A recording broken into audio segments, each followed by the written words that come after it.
Welcome, everyone. We have some amazing mentors here to discuss our awesome topic today, building a real estate legacy and passive income. As you know, I am Alexa, office manager here at BPM office, and I'm going to give you an amazing raffle today. Well, not me, Anish technically, but here we have. You are. Okay, here I am delivering it to you guys. You guys always love, this is the best raffle ever, if you ask me. But text the word quick start, one word, to 954-800-6961. I know you guys have been waiting for this. You're going to win one free ticket to our 2-day quick start training. So I threw that in the chat for you guys. We're going to run it right along. If you have any questions about this, go ahead and send me a quick message in the chat box.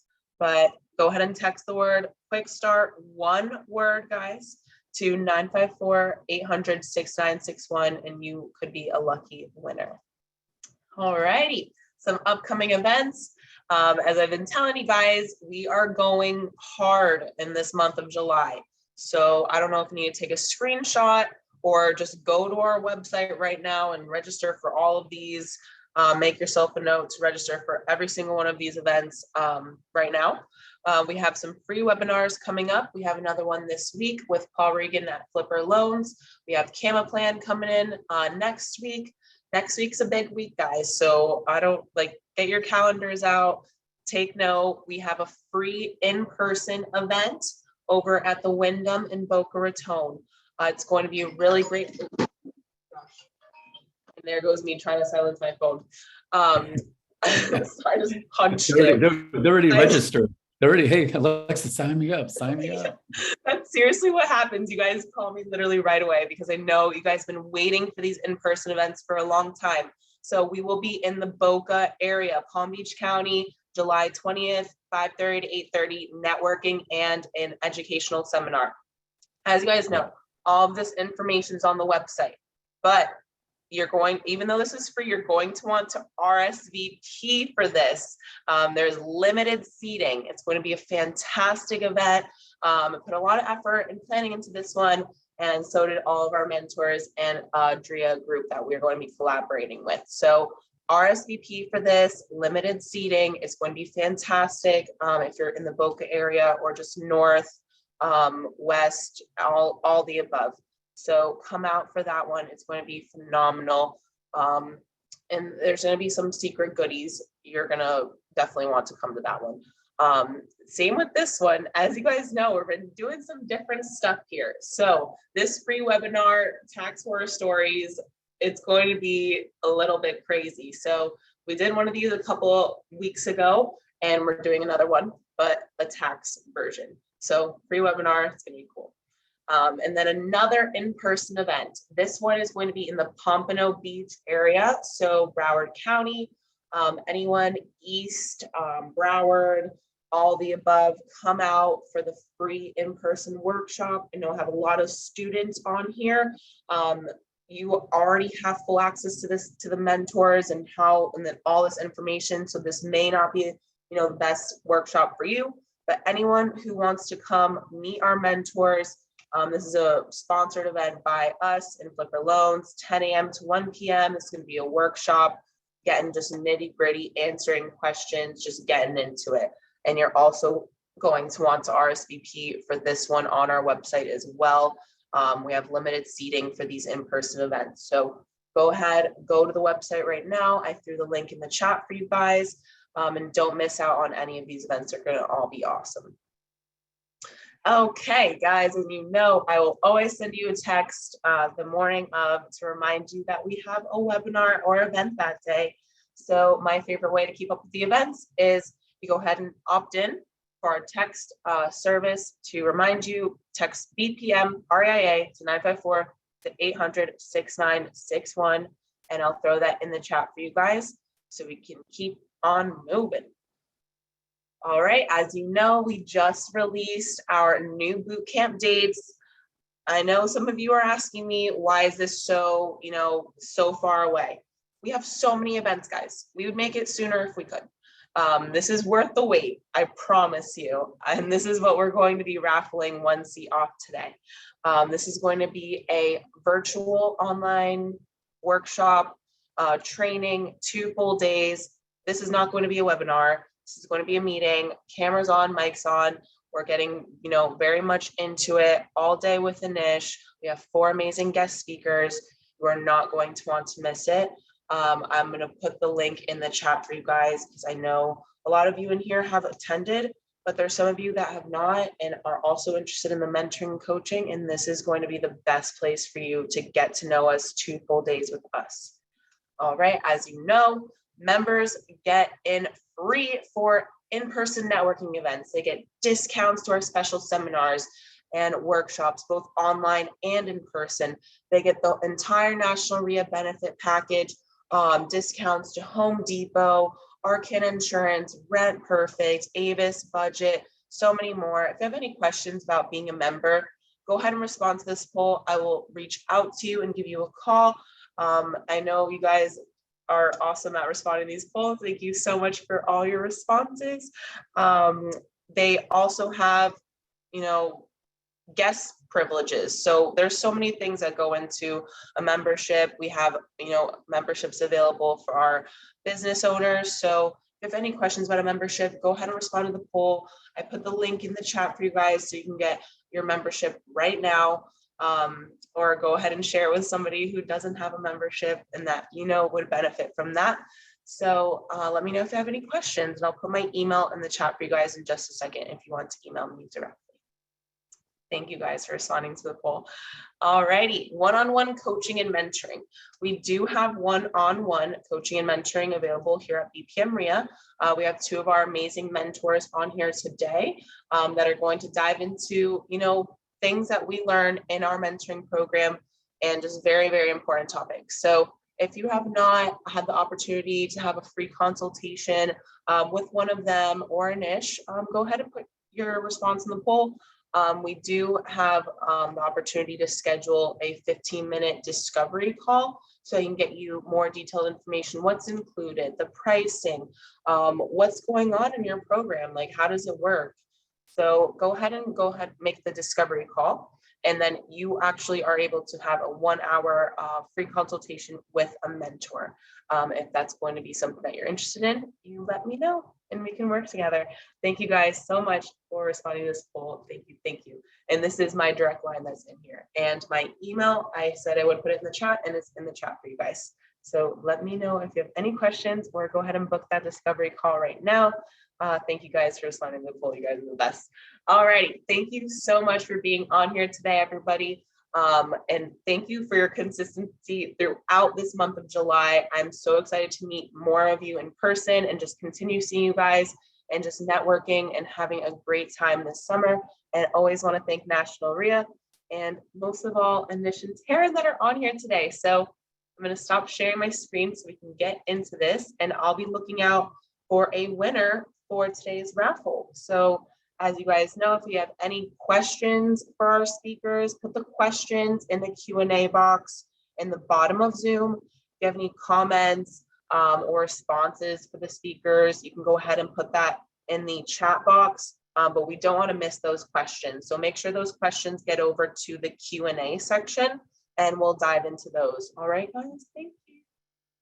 Thanks, Alexa. And actually, I'm seeing a lot of new names here. So usually we try to keep the introductions a little short because I know some of you guys have been following us for, I feel like 2 years. For you newbies, so we are BPM RIA, which is the Broward, Palm Beach, Miami-Dade RIA. We were called BRIA before, which was the Broward Real Estate Investors Association. We actually just rebranded the RIA during the pandemic. Everyone always thought we only bought in Broward County, and we actually are dominant in all 3 counties. And I mean, eventually we might have to change our name because we're buying all over Florida and other states. So maybe we'll have like, I don't know, 16 initials for every county. No, that probably won't work. For us, we are, as Alexa was talking about, a chapter of National RIA. National RIA is the organization that endorses real estate clubs. We are the only approved chapter here in South Florida. what does that mean for you besides the great benefits?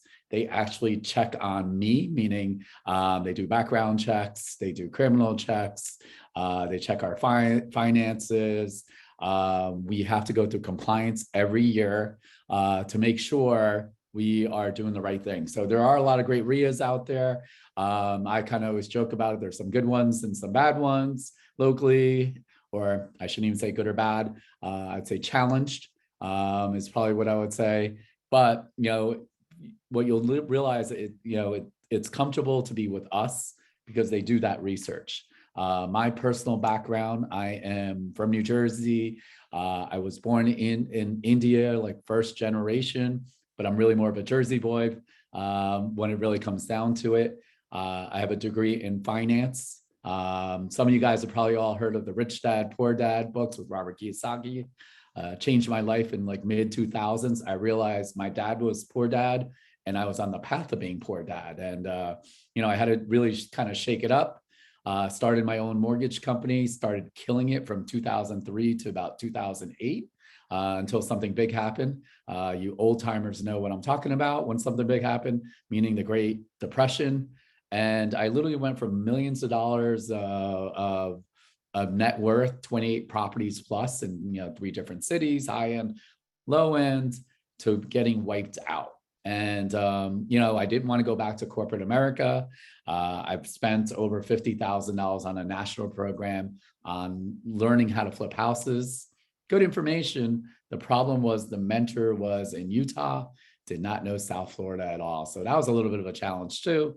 The only good thing I would say, I don't want to say it's good, again, great information. It just wasn't local. So one of the most powerful things they said was to go to local RIA. And, I found BRIA. And you would have thought, after spending $50,000 worth of education, I wouldn't spend any more money on education. And I did. My parents said, hey, go back to corporate America. And of course, like a good Indian son, I didn't listen to him. Slept on my cousin's couch. And fast forward, was able to, buy the RIA from our mentors. And here I am. So luckily, this real estate business has really transformed my life.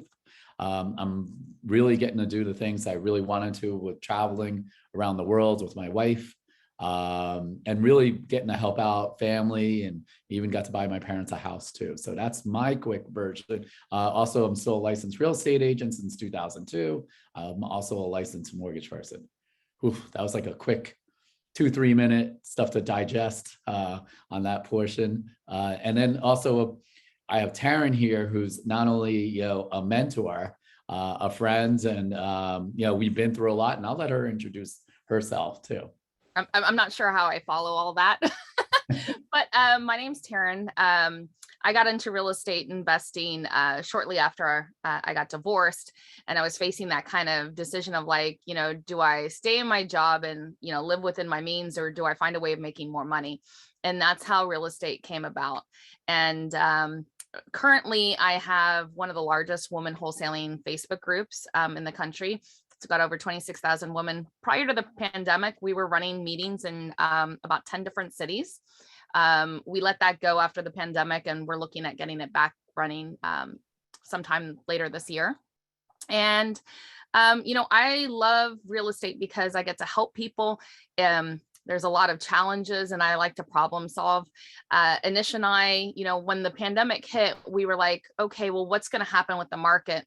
And I said to him, like, if we don't have access to cash, we're going to miss out on the opportunities if it, because nobody knew if it was going to be like 2008 or like what this was going to look like.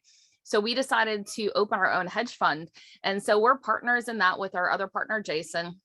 It's called Diversified Passive Income Fund, and we raise money to do bigger projects. So that's something that we're up to at the moment, besides mentoring students, because I love to do that, giving back and helping other people be able to create that financial, abundance, and to be able to do the things that they want to do. We just got back, my family and I, last week, actually, just got back from Costa Rica. And that is the whole reason I got into real estate investing. If I hadn't, those kind of trips to be able to go whitewater rafting with my kids and things like that. And that's probably the most important thing to know about me is I am a single mom. I have 3 kids. They're currently 17, 14, and 13. And they are my why. They're why I do everything. They make me a better person every single day, begrudgingly. But I am so excited to be with you all today. That's just a little bit about me, and I'll hand it back over to you, Anish. Yeah. And so today, if this is your first webinar, as Alexa said, if you got questions, so when we do these webinars, we like it being very interactive, right? So we always have a framework of what we want to teach, but we kind of joke about it. The RIA is, our slogan is pretty much, real estate investing made simple. And, we want to answer your questions too. So go ahead and put in the chat whenever you have questions. I will throw up some polls just so I know who's listening in. Gives us a good idea of what's happening also in the group too. So we appreciate it. And of course, thanks for actually hanging out with us. So if you're playing hooky from work, or you got us on a second screen while you are working, we got you here. So yeah. And before you go on, Anish, why don't you guys throw in the chat, we're talking about building a real estate legacy, right? And passive income today. So why would that be important to you? Right? Like I just told you that my why is my kids and leaving them in a better place. So I would love to hear, just throw it in the chat. And you've got two toggles. It's like host and panelist, or to everyone. So toggle to everyone and kind of just say like, hey, this is why creating a real estate legacy is important to me.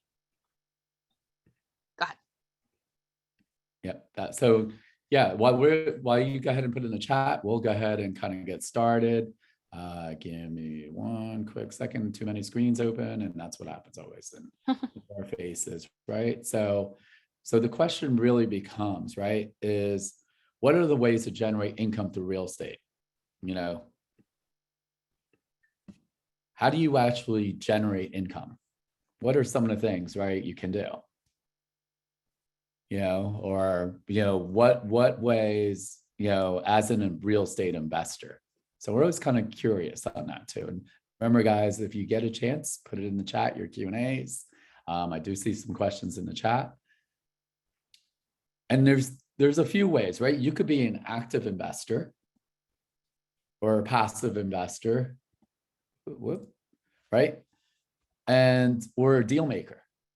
So how many of you guys are active real estate, or even understand what an active real estate investor is? And for me, right? So let's talk about that. Is that you're creating deals or money if you go out and do something, right? And some of the ways that you could do what, if you're on a limited budget, when I first started, it was door knocking, driving for dollars, right? So how many of you guys, with driving for dollars basically means you're driving, neighborhoods, and you're looking for motivated sellers, right? So if you're on a budget, it depends where you're on your budget in your real estate career. So I know where I am luckily now, so is Taryn. We have money for a different kind of marketing. We don't mind spending money on SEO, search engine optimization. So it just really depends where your budget is. So the idea, and then otherwise you could be a passive real estate investor, right? Or a deal maker. So the passive real estate investor, right? You might be a landlord, or you're just collecting money as you're going, right? Yeah, And I would say the easiest way to remember between, what is an active and what is a passive, right? Is if I don't roll out of bed in the morning, am I still getting paid? Right? If I don't have to go and do something, then it's passive, right? And a lot of people, when they get into real estate, are like, oh, I just want to be in passive. Well, the reality is that you may not be in a position in your life to quite take on passive yet. You might have to do some of the active in order to generate the capital to be able to do the passive. Absolutely. I mean, and I totally get that too, because, when I read, obviously, Robert Kiyosaki's Rich Dad Poor Dad, hey, I want to make money when I'm sleeping at night. Well, I didn't have any money. So part of that story, which I didn't tell you, was after I had the 28 properties, I did get wiped out and I had to file bankruptcy. And I actually started to literally at zero. And that was one of the challenges out there, right? So how am I going to build, passive, income when you really don't have it on that portion, right? So some of as an active real estate investor wholesalers, right? So who is a wholesaler?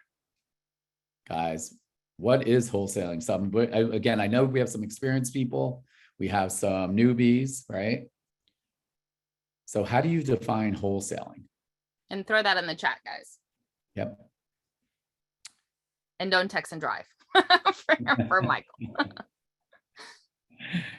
Yeah, exactly, right? You know, So I always think of wholesalers as like the caveman, you know, they're going out and they're hunting and killing to eat. yeah, exactly, right? Every month you got to hunt, kill, and eat, meaning you have to find a deal, get it under contract, and then you have to dispose of it, meaning for a profit, obviously, to somebody else. And it can be assignment of contracts. We've done webinars on assignment of contracts and double closings. And actually on that in-person meeting in July 23rd, I'm like, June, wait, no, July 23rd, we'll actually show you examples of that. So I think that's, something wholesalers who do. It's, what I would say, if you do it right, there's really no risk, right? My other favorite is what? Rehabbers, right? I know all the shows, Flip or Flop, you name it, everyone wants to be a rehabber. And, I know the TV shows make it look easy. Taryn's rehabbed houses locally, remotely. What's your take on rehabbing in general? Yeah, It's active or passive? It is super active. I remember when I first started, like when I was a newbie, and I was like, it was in my ego. I was like, rehabbers are real investors rehab, and wholesalers weren't. Now, if I don't have to pick up a screwdriver or talk to a contractor, I am a much happier person. And, especially in this market, you can make so much more wholesaling than you can with all of that energy you're putting into a rehab. And it's not necessarily like physical energy. It's mentally draining to work a rehab.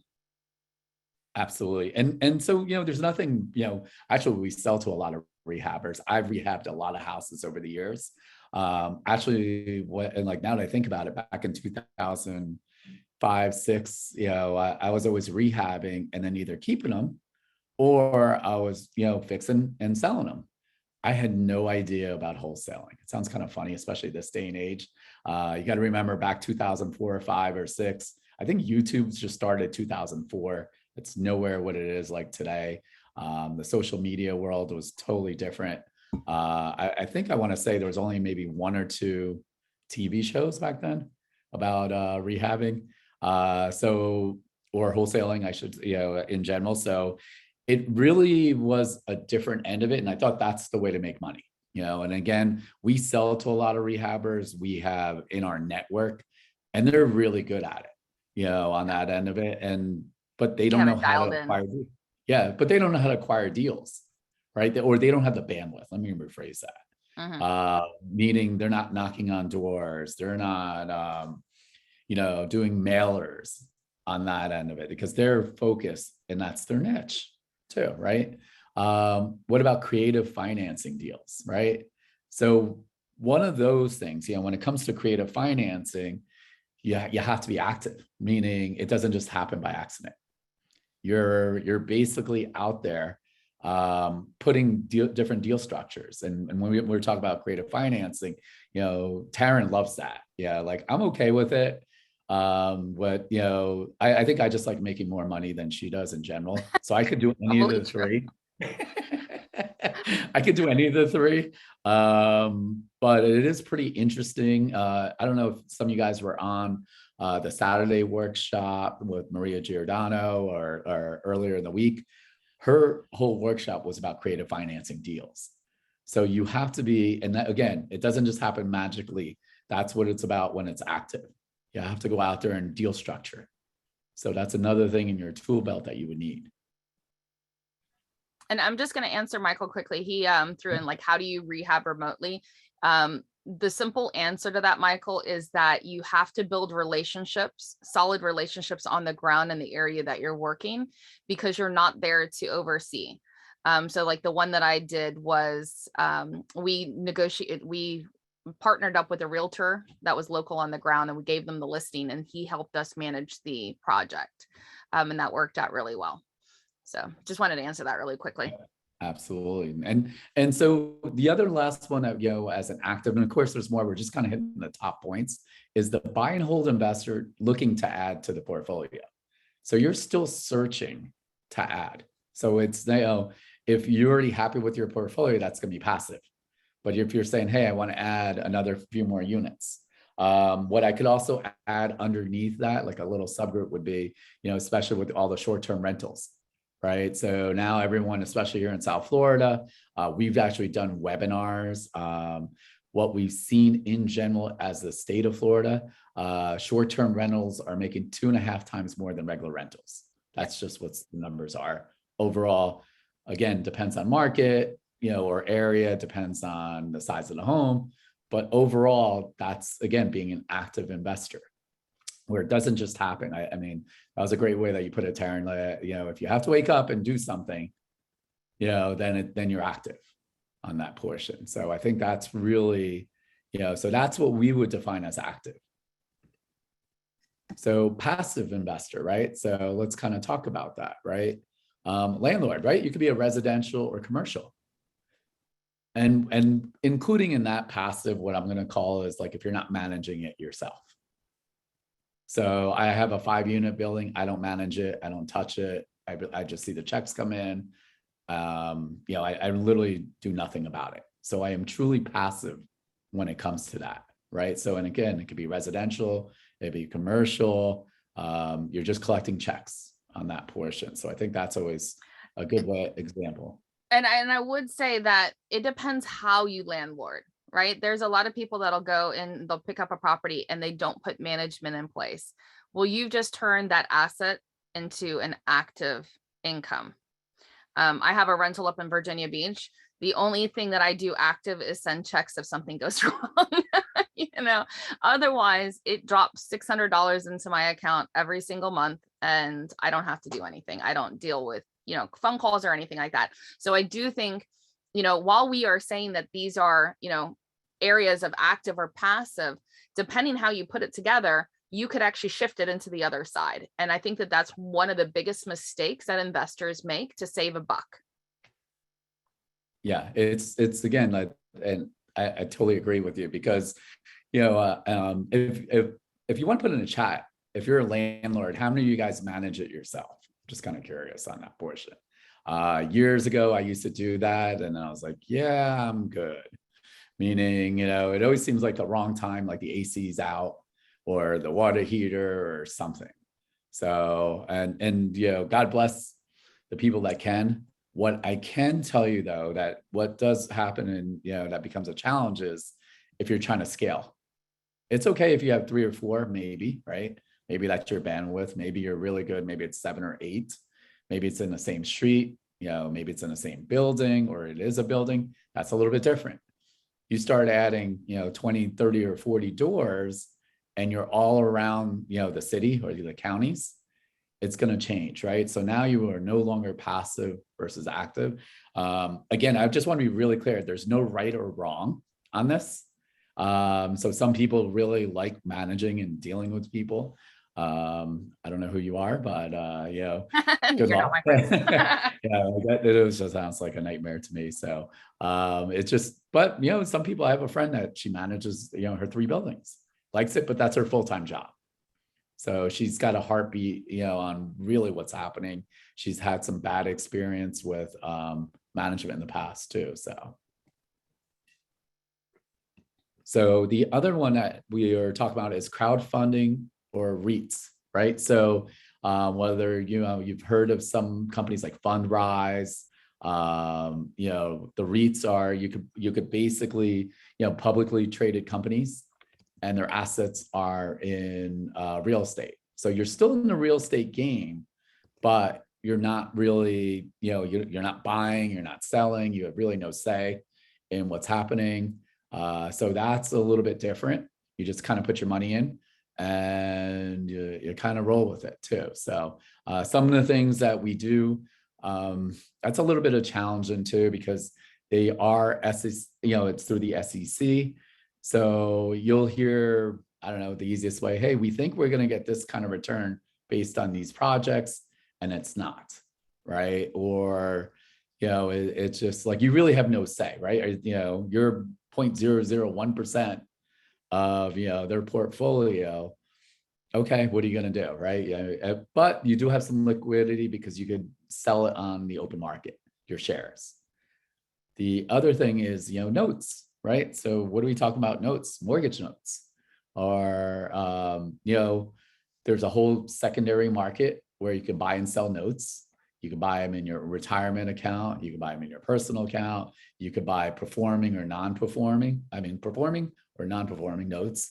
The issue, again, like what Taryn was talking about, if you have a non-performing and now you're trying to, work it out with the previous owner, now you're going to go back to active, right? So it's easy to switch back and forth unless you really have a team that's really doing all these things for you. So yeah, and again, notes, one of the biggest mistakes people make is that they try to service their own notes versus, paying that $100 or whatever to have a company that understands the nuances of the legal in that area and all of that, and takes that on for you.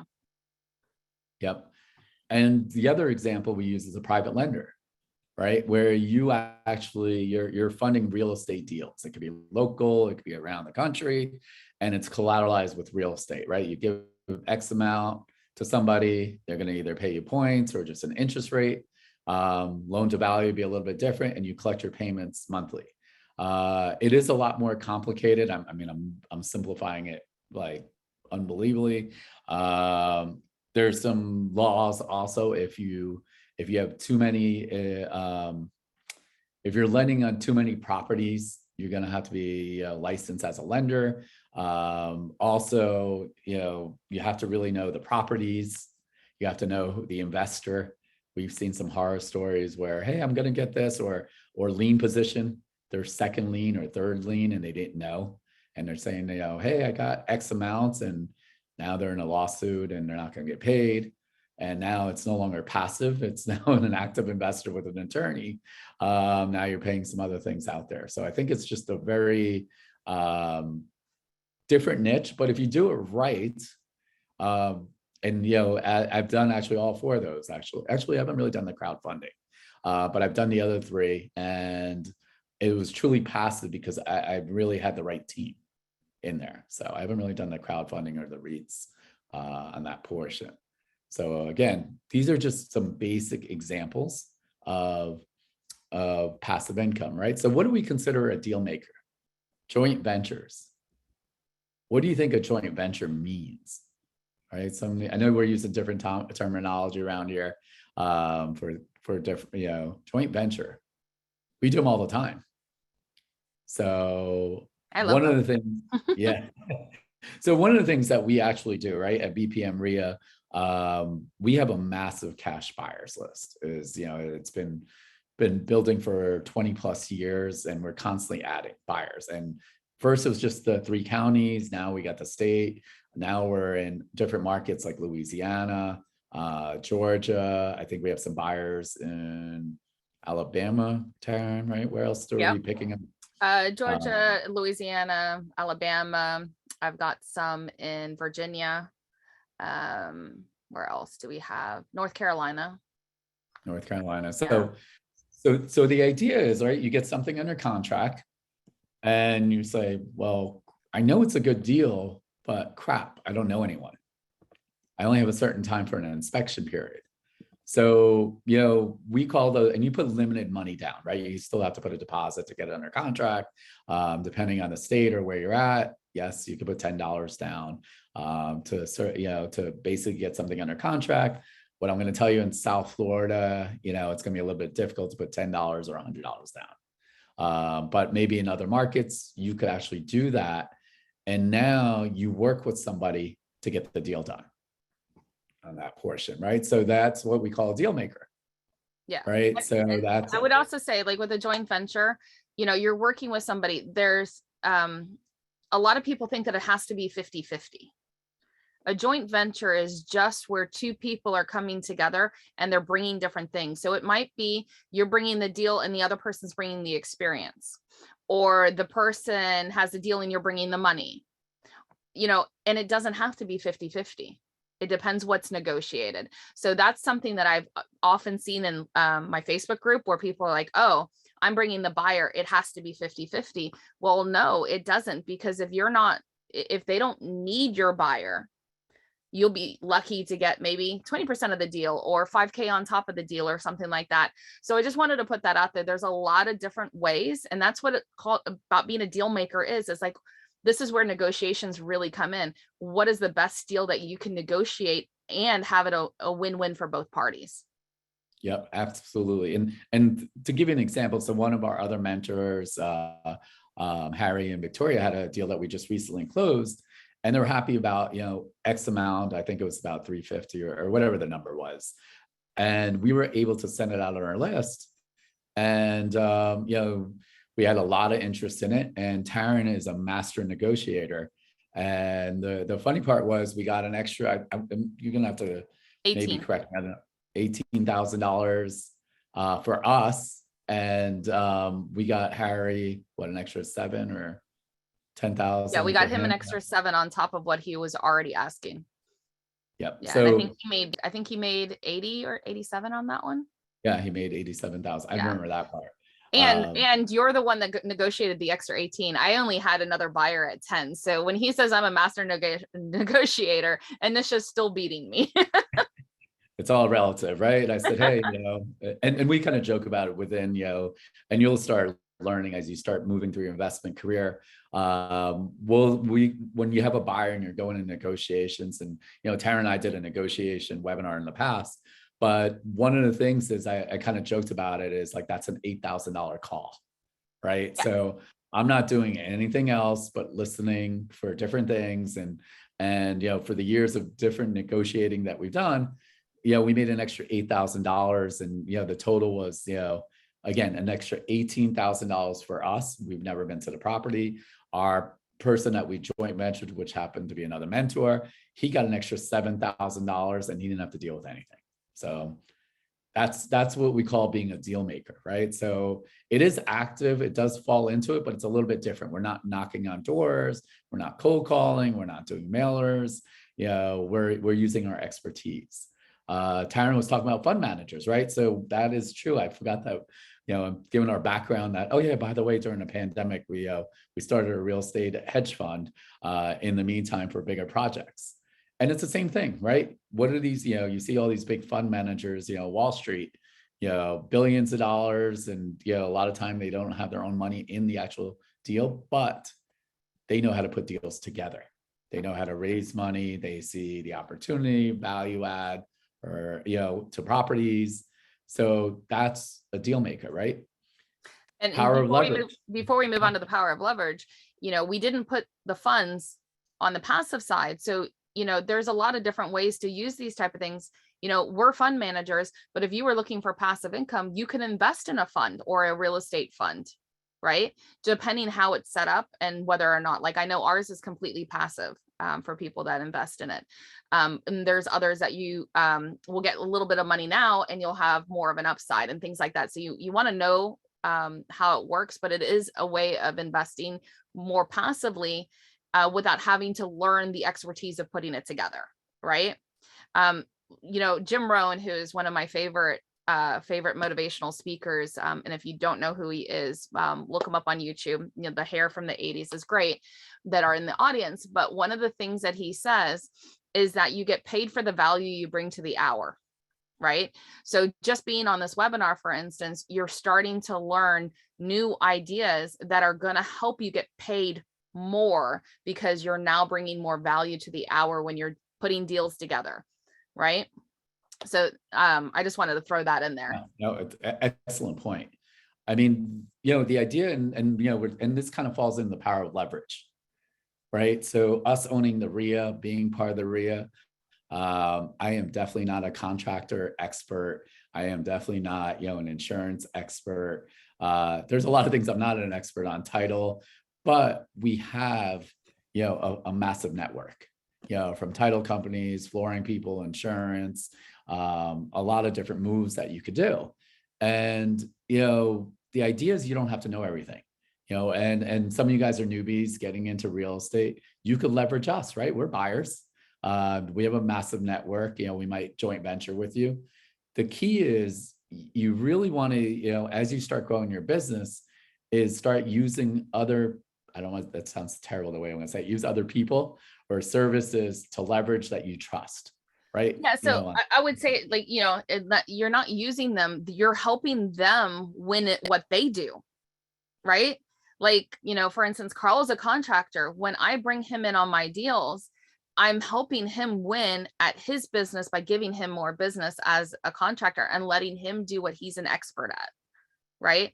So that's one of the most important things to be in real estate, to even, create the legacy and all the passive income, right, is to learn how to build these relationships with quality individuals in the space, so that no matter what happens, you can pick up a phone and call somebody and get the answers that you need.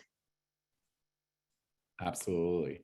And, we're also talking, I just threw a quick poll up there while we're kind of chatting about knowledge in multiple facets of real estate, right? So if you're, a one-trick pony, right, meaning that's all you do, I'm going to just put a low cash offer and that's it and hope for the best. It's a little bit different out there, like it's a little bit challenging. So you got to start picking up your game. Remember, the market's moving. If you're not using technology, so full disclosure, just because I'm Indian, you would think I'd be the technology guy. Taryn's actually more technological. So she pushed me to actually do that. So I think it's, you can't, like what happened 10 years ago, 12 years ago, or even 3 or 4 years ago may or may not work, right? You have to be in it too. So got to have your finger on the pulse of what's happening. Yep. And we're really in it because we're doing the deals, whether it's, we're seeing stuff on the pre-foreclosures and the bankruptcies that are happening. We're seeing what the courts are doing too. So I think it's always important out there, right? So cool. Like as this poll's going here, I know there's some newbies, right? So don't worry. We've all been new. So you're at the right spot. And first of all, I want to congratulate you to even take the time to even sign up and listen in. I can't tell you how many people throughout, just being out everywhere, or people I know very well, oh, I want to be in real estate, but they're never in action, right? They're not reading books. They're not going to, RIA meetings. They're not doing any of that. So for the newbies or the people that are just getting started, we've all been there. I still remember Taryn doing her first deal and being so nervous and I kind of crack up and see how confident she is right now too. So I'm still a nervous mess. And I would definitely say for the people that are just getting started, right? Coming to these type of like webinars and engaging, especially like we've got a lot of in-person events coming up. I would take the action and be there. The reality is that your circle of influence isn't going to be like-minded yet, right? It took me, I think, 4 years to get my dad to put a real estate sign on his car, right? They're the last ones to get on board, because they don't know what they're not getting the training that you're getting. And they're like, you should just go get a corporate job or, go work at McDonald's to pay the bills. They don't see your vision. And sometimes you got to tune out that noise and be around other people that have that vision with you. Yeah, I totally agree on that. So I did notice, so, it looks like, some of you guys are both, like over 30% of you are both active and passive. There about 10% of you guys are just passive investors too.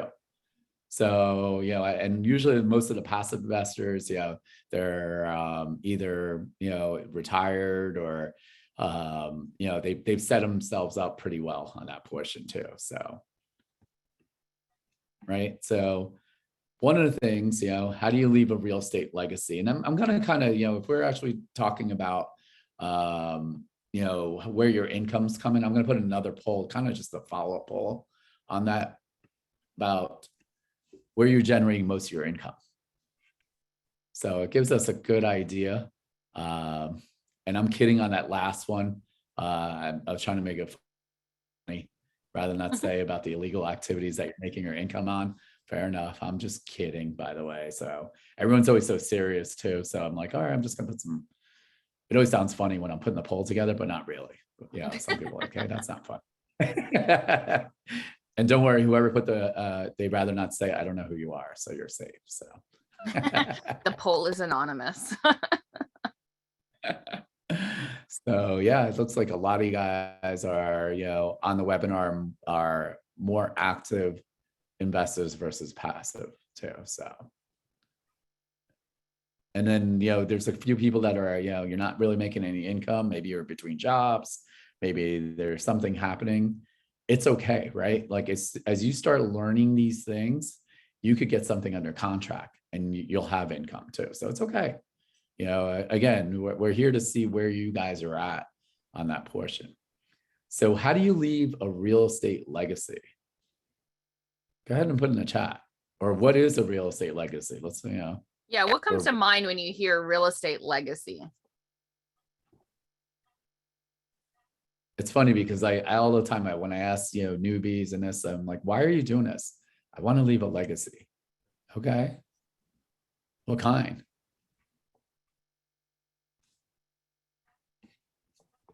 Oh, the chat's just moving too fast for me. Right. So a lot of you guys want to leave properties for your kids, right? Yeah, generational wealth, passive income for generations. I always joke about it as, every year, and unfortunately, because of the pandemic, we didn't get a chance to go on the National Rio Cruise. But there was a gentleman from Indiana that is a little bit older, retired, and he was, talking about the same thing, generational wealth, and he goes, what made me laugh was he goes, you kind of like your kids, maybe, but you really love your grandkids. So his idea was, he's like, yeah, my kids really don't need anything and stuff, but I'd rather give it to my grandkids because you truly, your unconditional love for them is way different versus your kids right away because you remember all the pain they gave you. That's true. I laugh because somebody said, you want to give, enough money for them to be set, but not enough that they become spoiled brats. I was like, yeah, because you still want your kids to work and to appreciate that, but you don't want to leave them where they have like the silver spoon in their mouth. Yeah. So Loretta's talked about multiple properties and positive income, right? For generations on that portion. Yeah, those are all reasons to do that, right? So the idea is, how do you get there? What are some of the tactics, right? You can own properties. Absolutely. That's probably the easiest on that portion, right? Owning, whether it's residential, commercial, all the above. Yeah. What Do else you have a plan? Like right now, like you're coming on this call, do you have a plan on how you're going to do this? Some people, like, you'll go to some of these big seminars and they're like, yeah, if you buy 2 properties a year, you're going to get here. Right. So do you have a plan in mind of like, okay, this is where I'm going and this is how I'm going to get there? Yeah. And the other thing is, like, so Tara and I are really, some of the things that we didn't even talk about, actually, it's kind of funny. So I actually have 2 of my own mentors. Tara and I are also, besides the fund, we're also in a mastermind together. So we're always getting pushed the same way. And, one of the questions I, get was like, well, I've always wanted to do this. And how long have you been thinking about it versus action? What actionable results have you done to get where you need to be? Right. So if you've been thinking about building a real estate legacy, well, have you even made offers on any properties? If that's the route you're going. Right. Or do you even know how to, or any of that kind of stuff?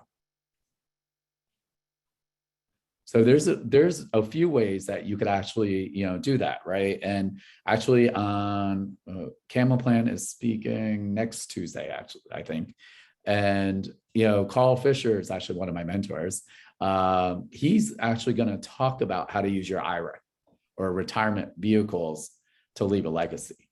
So you can actually buy properties in different retirement vehicles and leave it to your kids or your grandkids.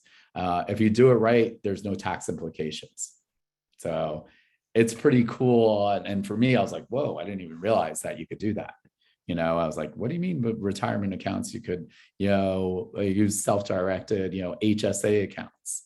So there's different ways you could do it, because the other thing, what you don't want As you know, us owning the RIA, what I see a lot also is that, you know, they didn't set it up right. Like mom and dad had a bunch of properties, and unfortunately someone passes away and there's no will, it has to go through probate, there's no trust, and it gets tied up in court.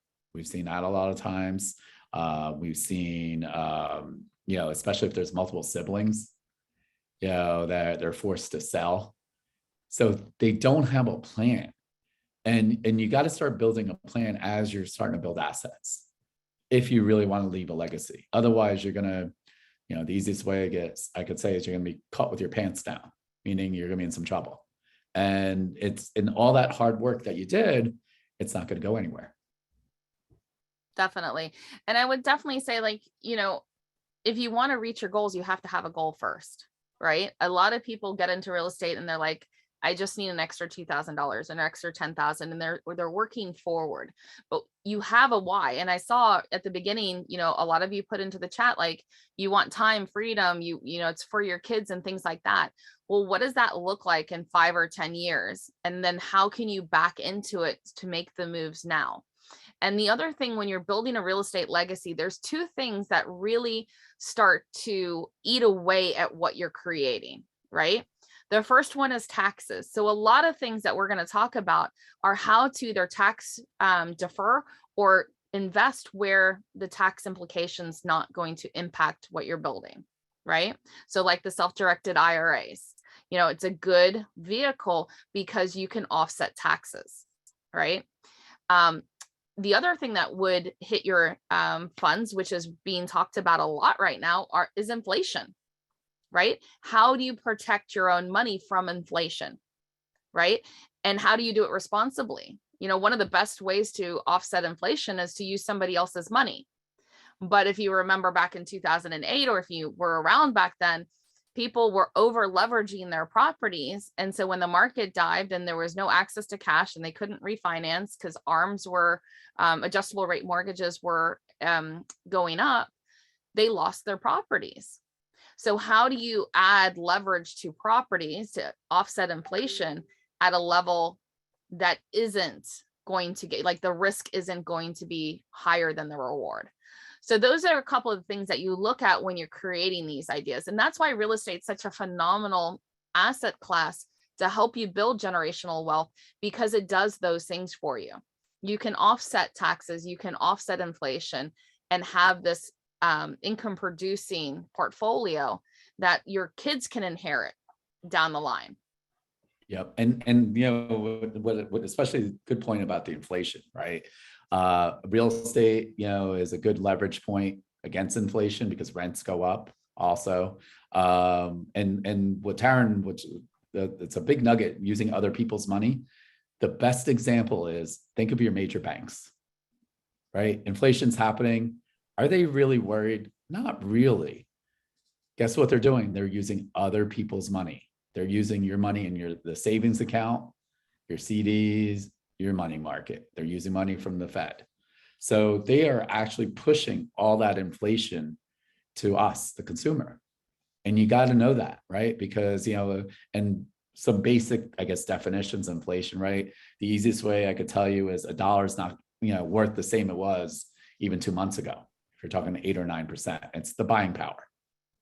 So, we've seen the gas prices go up, food prices, you name it, everything's gone up, and I kind of almost joke about it. Like, it's a perfect excuse just to raise prices. If you ask me, sometimes I'm like, oh yeah, that's inflation. 100%. If you've ever been into a Dollar Tree store recently, you'll know all about it, inflation, because where everything used to be $1, they've now marked everything at $1.25. Absolutely. I feel sorry for them because they can't, $1.25 tree doesn't quite sound the same. And so the other alternative investments, again, we're just kind of touching on this. Taryn's doing it. I'm using my life insurance. We've had webinars in the past about that, just focusing on that. We'll probably have another one pretty soon about that point, but it's been fantastic, right? So she touched about, tax-free. So the cool thing is, whether you're using the BRRRR method, you're buying properties, you're using your life insurance, anything that's a loan is not taxable. So, let that sink in. And that's why I hate to say it, or the wealthy, they never want to pay off anything, because they're just refinancing and taking the money out and leveraging it. And, the life insurance way, I've been doing it for, I want to say 4 or 5 years, and it's been amazing on that portion too. And I'm leveraging it. I have a lender that'll actually lend on my policy. I'm not worried about the market. I have access to the money. Oh, and by the way, I'm still covered, for my family too. On that Yeah, and I portion. think the coolest thing about, and we're only touching on it, right, to kind of give you access to where to go study and things like that, and we'll probably do some other webinars on it. And it's a big thing. You can't just go and buy any insurance product to make this work, right? It's specific ones that are set up in specific ways to allow you to do this. Okay, that's number one. And the cool thing about it is that when you set it up correctly, your money's actually in the asset, right? Or in the vehicle, we like to call it, making money. So maybe it's making dividends, maybe it's attached to the stock market, right? So it's making money, and then you can leverage against it and take that money and use it somewhere else. So your money's working in two places, and this flow of money is how the wealthy, right, yield stack. So maybe I'm getting 6% on my dividends over here, and I take that money and I go put it into, I don't know, a fund that's getting 8%. Well, now I'm getting 14% on that same money. Yep. Right.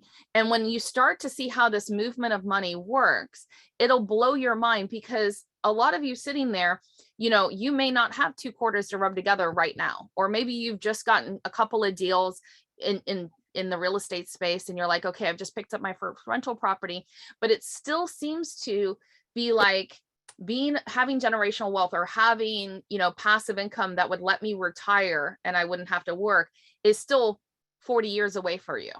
Right? Like, it seems untouchable, but the reality is when you start using some of these alternative investments and learn how to move this flow of money, and you're smart about how you're, buying things, right? You can do it a lot faster. And it's really, really incredible. And to be honest with you, it really excites me. Yeah, no, I mean, it's a great point on that portion, is that, and what it does, it gets you, if you do it right, it moves you more from active to passive, where you're just watching it kind of grow. Again, these things were never taught to me. I've never heard of. I know a lot of very super smart people in other industries, and whether they're doctors, and they have no idea even that there's tax deferred, or you could use a self-directed IRA to buy real estate, notes, and a lot of other different things out there. They're like, that's not possible. I had this guy flat out was like, that's got to be illegal. Absolutely not. So again, these are just touches that we want you to have also. So that's what we're talking about, whether, tax deferred versus tax free. That includes, HSA accounts, health savings accounts, also life insurance. So again, we were talking about, being passive too, is that you want to start picking up more tools in your game on that portion, so that as you're starting to make some money, you don't know, you're like, well, where do I put it? So I don't have to work as hard or as much time on that portion too. So that's some of the things out there for between tax, deferred. And, the other question is how to become a bank. How do you become, the Bank of America, meaning, you're getting those payments too. So in the meantime, I'll put a quick poll out there, because, I know a lot of people, this is the question I had for you and for myself, was where am I with my portfolio? Right. I got some stocks. Again, I'm full disclosure, they're in the tank. Right. So if you're doing better, well, you must be doing better than I am. I'm like, it's been not pretty. I don't even want to look at it. Right. So I have to, reposition some of the things I'm doing. And it's funny because he says that and I smile. And why would I smile? Because my IUL, my what does it stand for? Indexed Universal Life Insurance, right, is tied to the stock market. So as I'm putting money in, it's going against the stock market where it's at. So when the stock market picks up, because it always does at some point, I'm going to get those gains. Yep. right? I'm going to lock it into my IUL at that point. So I actually quite like that the stocks are where they are now. Great. That's You're great. welcome. I'm happy for your misery. Yeah. And then the thing was like, I just didn't know. Right. So I was in there and I don't know. I'm just like, I mean, what makes me laugh is everything I've done outside of real estate attached or anything I learned, I'm like down on that portion. So 100%, I'm the guy that was chasing.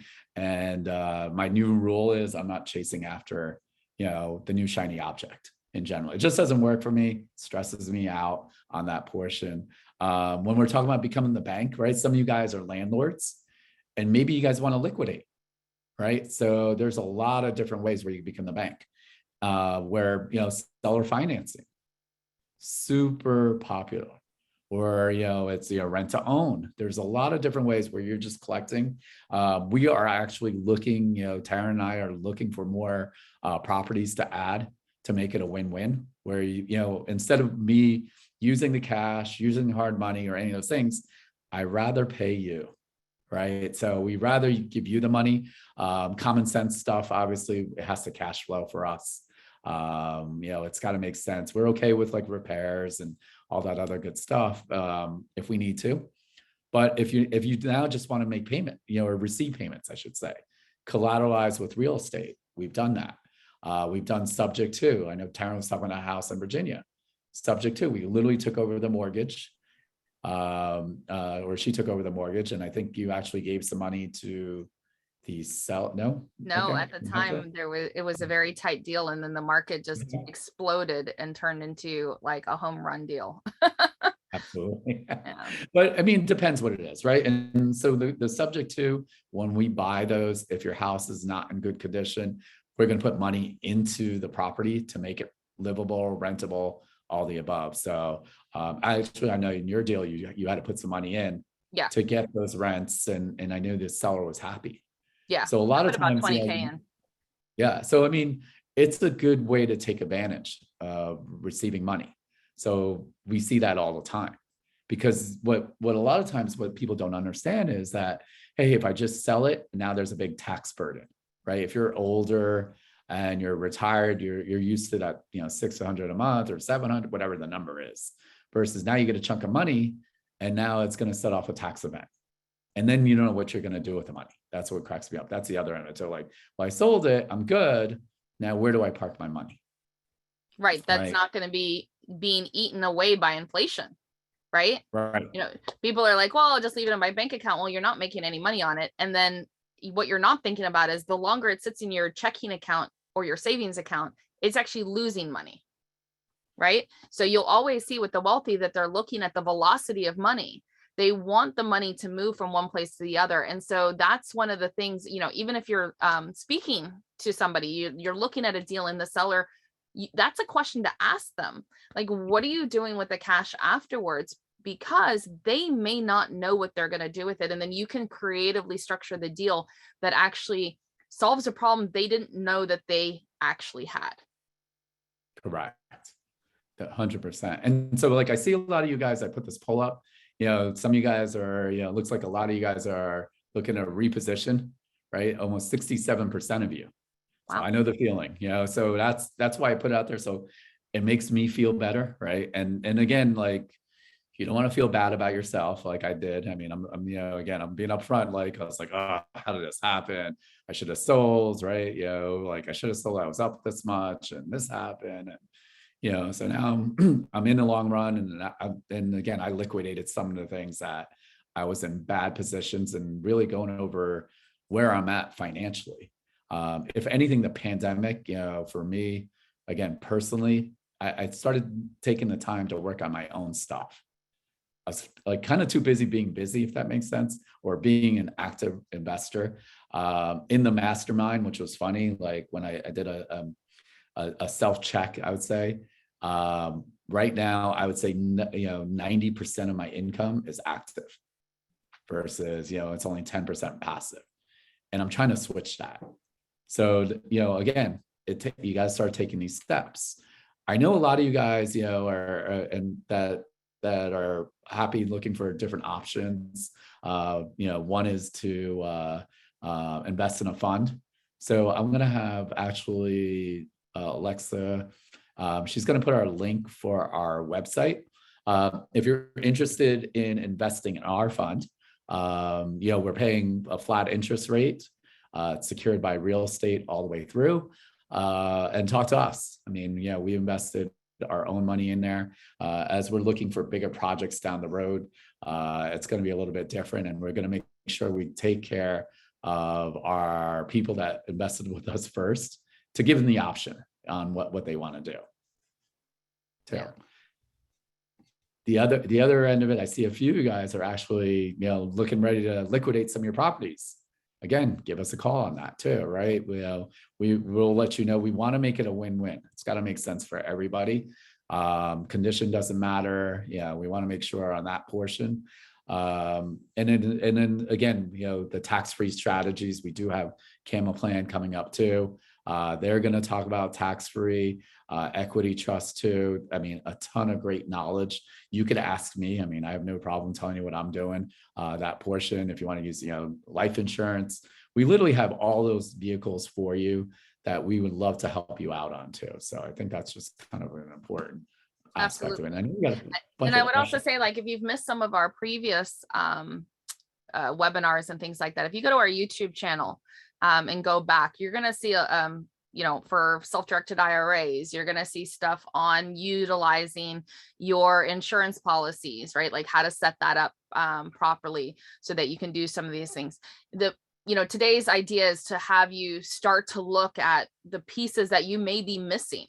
And then some of you might be in a place where I don't even have $1 to my name, right? Like I'm just getting started. That's fine. That's where I was 7 years ago after I got divorced. It was like I needed to do wholesaling and I had to go door knocking because I didn't have the money for marketing, right? I had to put sweat equity in. And I've now at the point where I can look at properties and say, hey, this makes sense for me to keep it, or this makes sense for me to wholesale it out, right? And so I'm still doing that kind of, I would say probably 70-30% active. And both Anish and I are looking, and it's great being around people in BPM. Like, when we were at our student barbecue, like everybody's at slightly different points, but we all are looking at how we can help each other create that generational wealth, right? So we're constantly saying, hey, I got this property. And Anish will be like, well, why don't you buy that in your self-directed IRA, right? He did that for Harry. It was like, $105,000 profit that he was going to make off this deal. And it was a simple thing to change the contract out for his IRA. And he saved 30% in taxes just by doing that, right? And he's working on building his retirement. So, if you do have a portfolio and you're looking to reposition it and we're looking at it, we're happy to have those conversations with you to see how you can reposition it in a way that might work, or maybe send you to one of our vendors that we're using to have those conversations so you're getting expert advice while we're buying your properties. Absolutely. And so let's hit some questions. Man, the time always goes by so quick on these things. Quick. So we talk a lot. Yeah, exactly. So the question I'm getting is, the market oversaturated? Please explain. You want to take that? I'll tell you, it doesn't matter. Yeah. So when you say market oversaturated, I'm not too sure whether you mean like competitors in the market doing real estate, or if you mean that there's a lot of inventory. For one thing, there is no inventory, period, right? There doesn't look like there's going to be much inventory. Like as soon as something comes up, it's within 6-7 days, it's gone off the market if it's priced right. So that's what we're seeing in the market right now is there's a lot of people building to rent because they don't see that the inventory is going to increase anytime soon. And we have so many people coming to the area trying to move here, right? Eating it up. And then the other thing is that rents are really high. You've got a lot of people doing short-term rentals, which take properties off the market. So we don't see inventory changing. And then as far as like, is it saturated with competition? Well, it doesn't matter where you go. It's a great time to be in real estate, period. Okay. And people are in different areas of that. I read a book called The Science of Getting Rich. You can find it you can Google that name. It's a 67 page. And the thing that I got from that is that if you're looking at the competition, the visualization I have is that if you're the dog going after one bone and there's like 6 dogs going for it, you're missing all the opportunity around you, right? So in my world, there is no competition. There are so many houses, there's so many deals to be had. And the reason I make the money I do is because there are problems that 90% of you can't solve. And those deals come to me because I can make them work, right? And I'm adding value. I'm adding value to my network. I'm adding value to my sellers, right? So that's how I would, say about whether we're oversaturated or not. I don't think we are. Yeah. Would I wish that there were less competition? Absolutely. So here's a little secret. There's always gonna be competition. Knock it off, right? Like it's nothing, like we're not, I don't know, we're not Elon Musk coming out with the electric car in the beginning. It's just gonna happen. The second end of it is that, when I was doing no deals and losing everything, I thought everybody was. On the other side, some of the old timers within our real estate investor association, they were literally making millions of dollars, right? So it's just going to stop you thinking that, hey, that it's, it's always going to be a bad time. I always kind of joke about it. It's hurricane season. It's going to be a bad time. It's election time. It's going to be a bad time. This is happening. It's a bad time. So it's easy to talk yourself out of it. The second end of it, on our wholesale deals pre-pandemic, we're averaging 25,000. Post-pandemic or after the pandemic, I'm going to call this now post-pandemic. It's been 35 to even that, like lately, the last few deals have been like 45 to $55,000. And again, these are off-market properties. We've done training that we teach you that in our mentoring. It's just that how does your life change if you do one deal a month at 25,000? Right? What are you gonna say? The market's pretty good or not? So when people always ask me, I'm like, yeah, the market's great because I'm actually doing deals. So Josh was asking, is there a standard range for management? What's a good profit margin for passive landlording? Management usually is 10%. Sometimes you could get to 8% if you have multiple units. It depends on the company, but you're looking at 8 to 10%. And standard. I definitely wouldn't go cheap here. You get what you pay for. Write the numbers in at 10%, accept the fact that that's what you're going to pay and be okay with that. Because when you start to go with the people that are really like, oh, well, I can do it for 7%, where they're going to give you 7% service. Yep. And then the second part, what's a good profit margin for passive landlording? It really depends on you. And there's a couple, and it's a little bit more advanced, right? It's going to be the return on your money. You're banking on a little bit of appreciation, hopefully, right? I know what's happened. It's been a little crazy. Use normal appreciation of 5 to 7%, not what's happened this last year and a half. And then if you really dive deep into it, what you're going to figure out is if you're using leverage, right? Meaning it could be seller financing, subject to, you're using other people's money, or you're using standard banks, so you're cash on cash. It's always different. So you're going to figure out what your comfort level is. What I will start with is it should definitely be positive. The whole idea of negative cash flow and hoping for things to work out, that's how a lot of us got in trouble in 2008. So, don't let the numbers, the thing about numbers, I always tell everyone, you only see what you want to see. If that makes sense. And Anish will attest to this. Every time I underwrite a property for myself, Anish has to overlook it for me because I get emotional about my numbers with my own properties, right?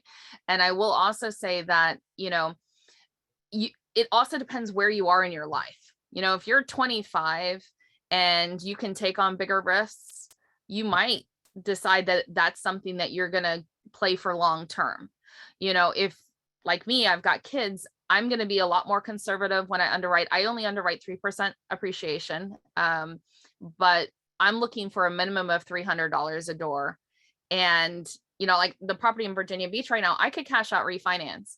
The thing is that I don't think that the property can bear the leverage according to my risk. So in other words, if the market goes down or it's actually an adjustable rate note, if it readjusts, right, I'm going to feel pressure on that property, but where it's at right now, I'm good. So, you've really got to evaluate where you are and what works for you. You know, when sometimes you'll say like, oh, well, what kind of cash on cash? Well, it's what's personal to you, where somebody might be okay with 10% cash on cash. I might want 18%, right? And that's basically how hard your money's working for you, right? Yeah, and obviously the higher the number, it may be, more risk. A lot of times, be worse neighborhoods. It could be a condo, it could be a high rise versus single family. So there's a lot of moving parts, and I agree with her. It just depends where you are in your life on that portion. Don't chase, and the key is do not go negative cash flow from the beginning, and hope for appreciation. I just, unless it's a value add, it's a little bit different. Dee's asking, how can I get anything under contract without any money in order to get the right training, right team without the right mentorship? So, I mean, we've done a lot of free stuff. Number one, the 2-day quick start, we've had people actually do the quick start and got things under contract and actually sold it to us. And then they did our mentoring, or guess what? They didn't have to do our mentoring. They keep just selling us properties. So you do have to, I hate to say it, you do have to invest something in your business. And when I say that, that includes business cards. You still do need money for a deposit, but at least, you'll know that, or software too. There's a few things that you'll need. That's just the reality. The idea of no money, no nothing. I just think I don't know. And here's the thing, like either you have money or you have time. One of them you're going to have. So maybe you have time, but you don't have the money, and you can joint venture with somebody who doesn't have the time and is willing to, get you business cards or something like that. You got to think outside the box. It's how much do you want it, and how can you solve those problems so that you can get in front of sellers and have conversations. Yeah. And again, obviously the other end of it is you got to be around like-minded people, real estate investors. Make sure our in-person meetings come in, network, right? Be interactive with people. And as I said, we have a ton of training that's been on our YouTube channel that we've been doing forever. I know also Alexa put in we created another second YouTube channel that's a more fun kind of thing with one of our students, Sean. It's a fun play on real estate. So it has me out of my comfort zone, which is funny because I constantly tell our students to get out of their comfort zone. So I'm eating it myself, like, okay, I'm not really great in front of the camera and doing these funny things, but make sure you check it out. But it's a fun spin on real estate too. So I know Alexa will put that in there too. And make sure you subscribe. So Sharna's asking earlier in this that short-term rentals are 2 times more lucrative than long-term. Does that mean commercial or residential? So what I'm saying short-term, more like it could be a commercial building. And what I mean by that is I have a 5-unit building and it's all Airbnb. So theoretically it's defined commercial because it's over 4 units. Again, the only other commercial stuff that I would see is like workspace, like that's a different business model altogether. Having, we see a lot of these little workspaces where you rent out an office. You do need management on site versus what I'm talking about.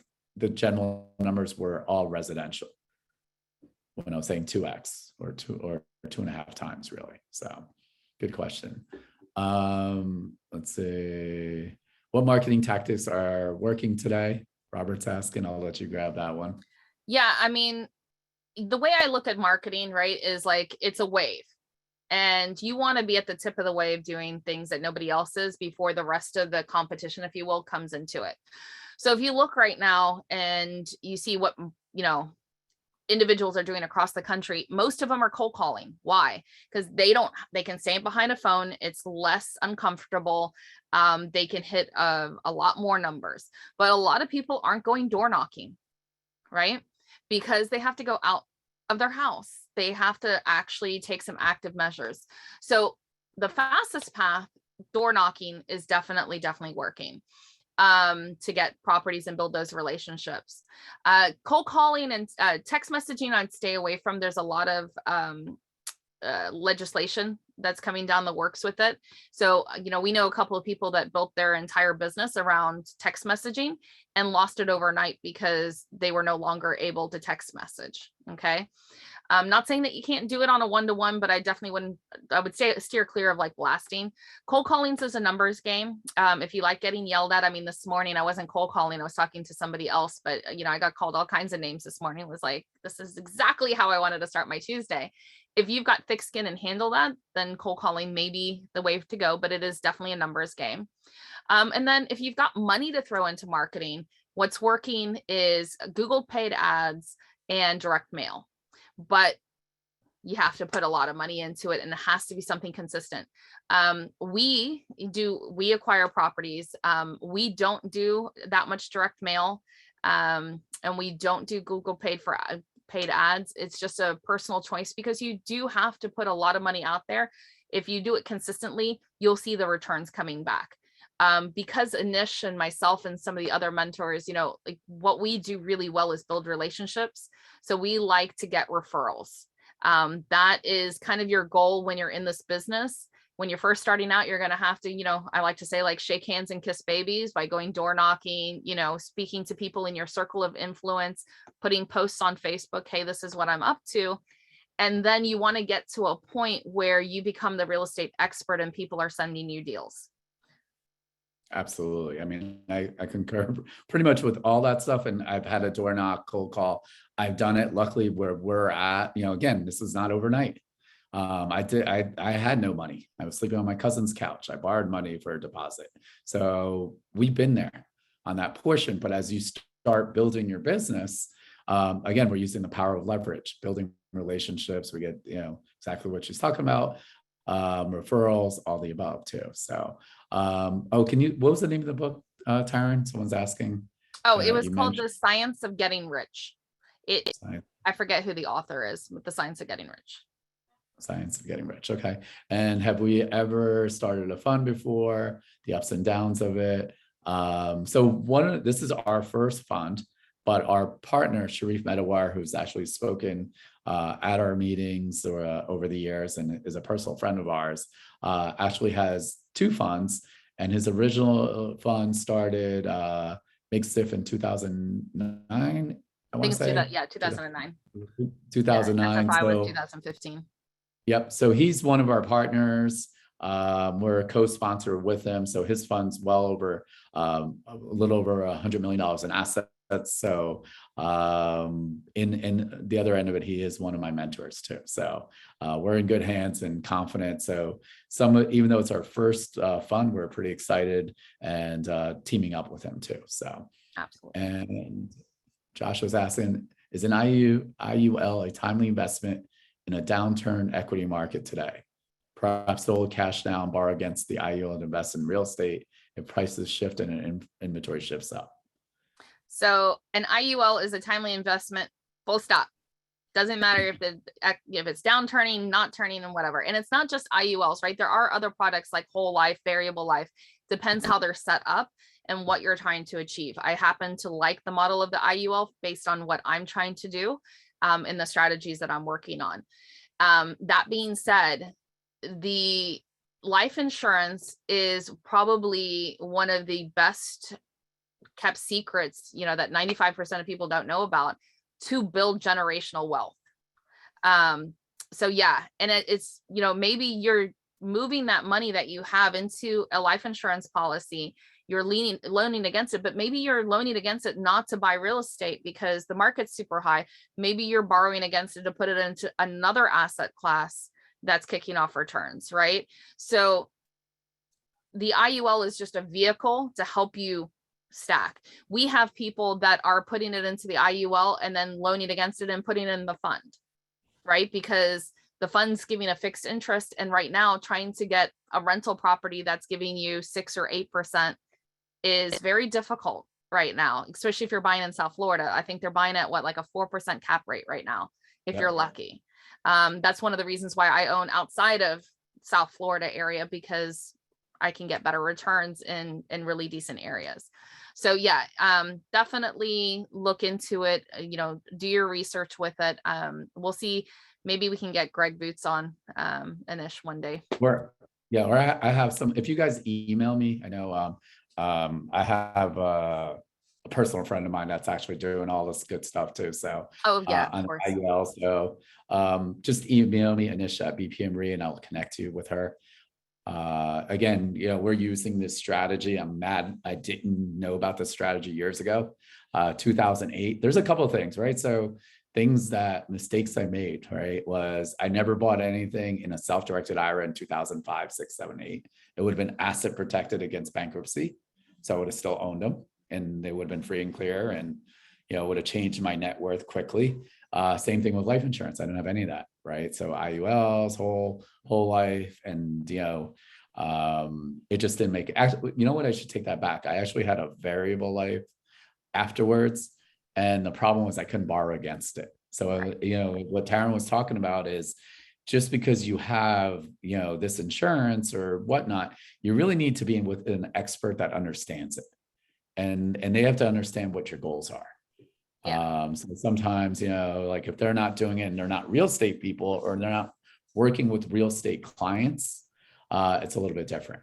So those are some of the questions you want to always make sure when you're talking to people on the IUL too. So, wow, look, we're right on time. It's hard to believe on that. Tara and I always talk way too much on this stuff. So I want to, first of all, thank you guys, for attending our webinar today. So I know a lot of people were actually looking for they're repositioning their portfolio. So definitely email or go to our website at DPI Fund. You can email me or Taryn. We could talk to you about the fund. Again, we invested our own money into the fund. And with the fund, we're only looking for a minimum 1-year commitment too. So that's something that's a little different. And you could also pool money together from different things. So I know some of you guys are. I was just going to say before you move on, I wasn't thinking about it earlier. We didn't really talk about it.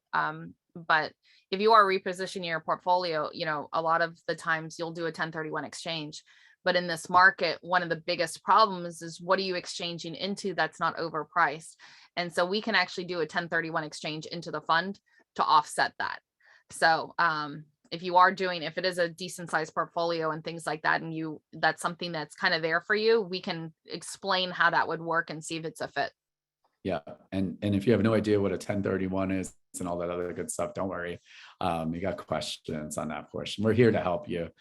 Sometimes we get a little too nerdy between Taryn and I. We're in it so much. We're like, oh yeah, this. So it's okay if you don't know some of the terminology.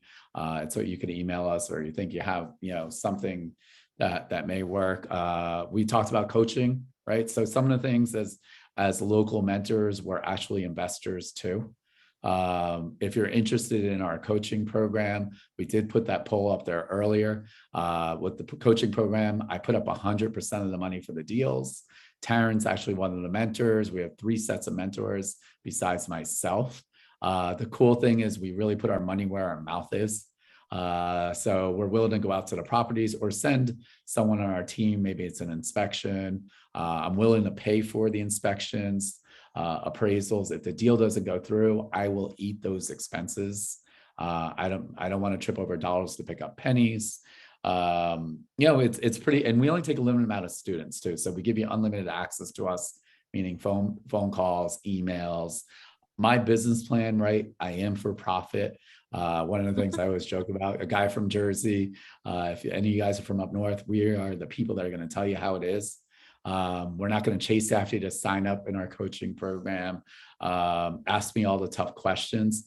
And the way we really make money is if you guys are doing deals. And a lot of times, I don't have money for deals. Well, I take care of that. Well, now what's your excuse? Well, I don't know how to analyze the properties. Okay, we take care of that. Now what's your excuse? I don't have enough cash buy. Okay, now what's the excuse, right? So really, to be able to flip houses and to be a real estate investor, I'm not going to say it's hard, right? Like to actually fill out contracts, analyze. Those are technical things that you'll learn through experience. But, really, I would say maybe my percentages are wrong. I would say more than 75% is the mental end of it. Right. Like I don't deserve to do well. I'm not really sure. My family doesn't support me, whatever it is on that portion. So that's really what our job as mentors is to do, is to get rid of all that other stuff, that noise I call. So I love that you said that, because it's actually kind of funny. When I first got into real estate and I had to cut my check, right, to one of these national people, it had me show up for myself because it was so much. It was like, all of those times I was coming up with excuses, not wanting to go door knocking, or, I've got to do something with my kids and I can't make time, all of those excuses that I was trying to procrastinate taking actions that made me uncomfortable. Then I would think about the money that I just spent. I was like, there is no way this is happening this way, and it definitely helped me show up for myself. Absolutely. And obviously, and so the other thing that, she's even talked about, actually all 3 mentor teams, including myself, we all spent well over 30,000 plus on a national program, and didn't really get any, I don't think anyone got deals from it. And then all the 3 mentors were ex-students that became mentors and still running their business. And, so we're just laughing between the 4 of us, right? Or the 4 teams, we got 0 deals. And I'm laughing that, done millions and millions of dollars of transactions. So don't let that be a stop for you in general. We talked about the quick start. I know Alexa's, there's one lucky winner that's going to get a quick start. What we didn't talk about on that end of it is it used to be up $1,500 when we did it in person. I saved all that hotel money, so I'd rather give it back to you. And the last thing on that portion is I give you a money back guarantee. So if you hang out for 2 days, all day Saturday and Sunday, and you say, Anish, it's not what it was advertised, this thing sucks, whatever you want to say, I kind of joke about it. I'm not God, I can't give you your time back, but I'll gladly give you your money back, right? So no questions asked. Like, our idea is to constantly give you value, and that's why we've done so many webinars. You saw what we have coming up. A lot of that stuff's for free, because if it's online and it doesn't cost me anything, I'd rather give you the education. On Thursday, coming up with Paul Regan, who's done, gosh, I don't know how many deals in his lifetime. He's a hard money guy. We're going to talk about how to leverage it. And I usually just feel like he's an old timer, so there's going to be no PowerPoint. It's just going to be me kind of grilling him sometimes. So, I definitely want you guys to hop in, because, if you want to grill him on some questions, we could grill them together on that portion. So he's been always a great friend and a supporter, and he's pretty cool. Like, I've learned a ton of stuff from him. So I'm constantly learning on that portion too. So go ahead, and who's the big winner, Alexa? All righty. Our raffle winner is George M. Congratulations, George. I will be in touch with you, and you are going to thoroughly enjoy this Quick Start Bootcamp. And if you're not available, we'll figure it out. Don't worry. So, and if George, if you've already done one, it's a nice gift to somebody, so you're more than welcome to pass it on to someone, or maybe it's maybe someone you're working with on that portion too. So congratulations. And any last words, Taryn? You got any tidbits that No, and thanks, just thanks for spending your Tuesday morning with us. I know, like, everybody, we're all busy, but you put yourself first in investing in your own education by learning these things. And just, take small actions inside of what you're up to. We are here to support you in what you're up to in any way that we can. Reach out. And if you haven't done the Quick Start, I highly recommend it. It's literally our mentor program in what we teach. So, and you get to meet other people in the room. Networking and building relationships is a really big deal. So thanks for being on. And I'm just going to end with also, remember July 20th in Boca, in-person event where I'm working together with the guys at TRIA, Dade Real Estate Investors Association, 2 of the largest organizations down here in South Florida. We're teaming up to take on Boca. Also, it's great for networking. You'll meet other investors, and we're going to teach some good stuff. Also on Saturday, the 23rd in Pompano at the Civic Center, we're going to show you, assignments of contracts, double closings, that kind of stuff. So it's going to be real education on that Saturday. So, come meet us, chat with us. If you want to, again, sell us properties, there's a lot of different ways to work with us too. So again, I'm more than happy and humble that you guys spent the day with us or afternoon with us too. So Oh, thank you guys. I appreciate all the knowledge today. And as you know, we'll be back on Thursday. So see you Yep. guys Thursday. Thank you. And make sure you guys give us a 5-star Google review. Like Please. if my SEO guy he gives me a hard time about that. And again, make sure you're on our Facebook page. I know Alexa's been putting links throughout the webinar because we put some tidbits in there. Also, we're selling properties. There's a lot of different things that we're doing. Follow us, pretty much everywhere. And then the last thing I'll say is if you want to ever email Alexa or myself, any topics on webinars that you think that would be interesting that we haven't done for a while, let me know. And if I'm not an expert on it, or Taryn or none of our team, our network, I know for a fact I could find somebody that is an expert on it, and we could probably hit those topics too. So For sure. great, Awesome. guys. Take care. Have a great day. See you guys Thursday. See you Thursday. Bye.